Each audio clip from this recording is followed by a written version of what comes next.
Mais c'est une question longue qui mérite une réponse longue, de toute façon, et écrite.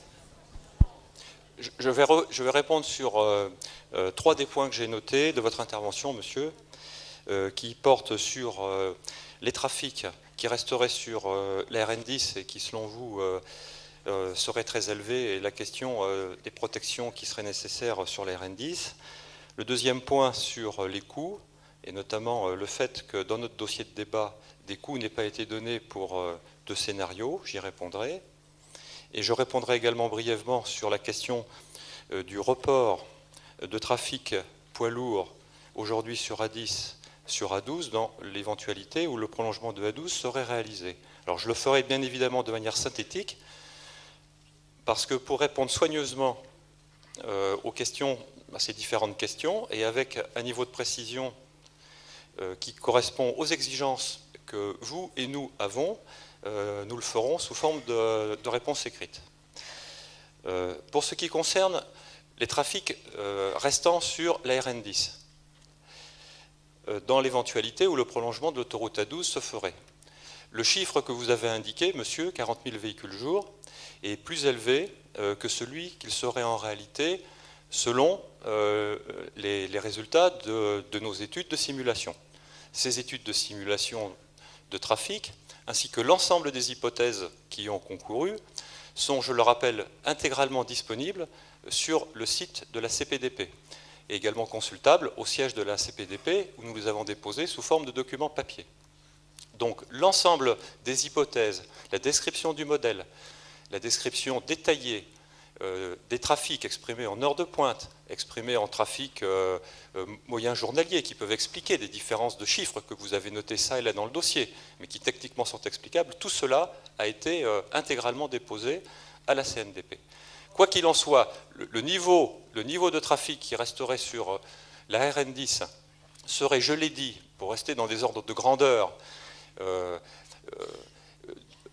la moitié, et voire sur certaines sections encore moins, sur la RN10 par rapport à un trafic qui aujourd'hui est caractérisé, je le rappelle, par 70 000 véhicules jour à l'entrée de Trappes, qui est la section la plus chargée, mais un trafic qui est de 40 000 véhicules jour lorsque l'on va vers le sud. Donc quand vous appliquez un coefficient, je dirais, réducteur de 50% sur ces chiffres-là, même en intégrant à l'horizon 2020 un coefficient général de croissance du trafic, nous arrivons à un trafic moyen qui est significativement inférieur à 40 000 véhicules jour.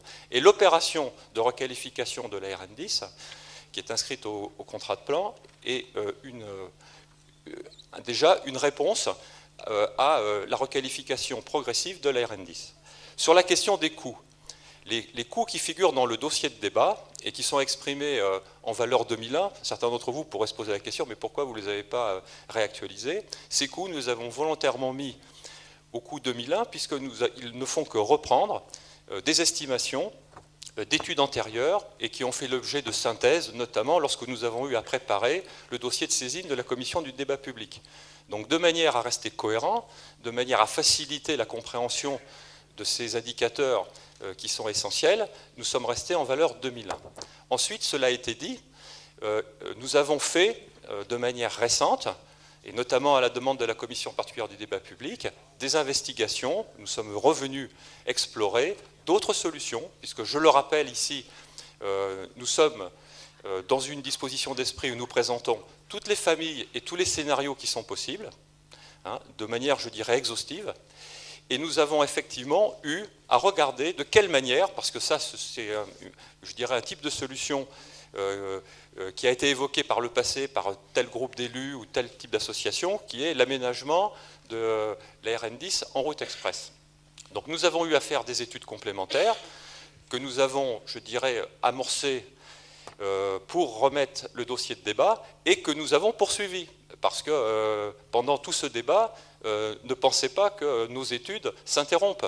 Nous sommes, ça a été dit par mon directeur il y a quelques instants, dans un dispositif de projet, d'équipe projet, pour répondre, faire des petits compléments d'études qui peuvent répondre à telle ou telle question, qui peuvent également permettre d'apporter nos arguments au regard d'études complémentaires ou d'expertise qui seraient souhaitées par la CPDP. Donc nous sommes dans un processus d'amélioration, pendant le temps de ce débat, de toutes les études qui ont déjà été versées dans le dossier.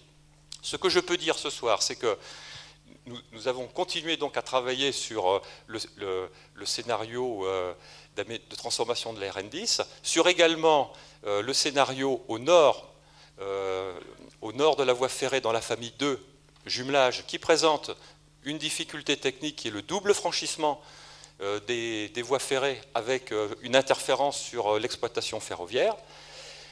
Nous allons déposer, là, dans les tout prochains jours, à la CPDP, des dossiers d'études complémentaires sur ces investigations, lesquelles comporteront des estimations de coûts sur ces scénarios, estimations qui manquent aujourd'hui et qui permettront donc une comparaison totale et homogène de l'ensemble des scénarios.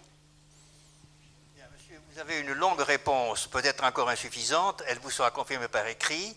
Ce que je voudrais, c'est que vous précisiez, si c'est encore besoin, l'objet de l'étude complémentaire que vous avez évoquée.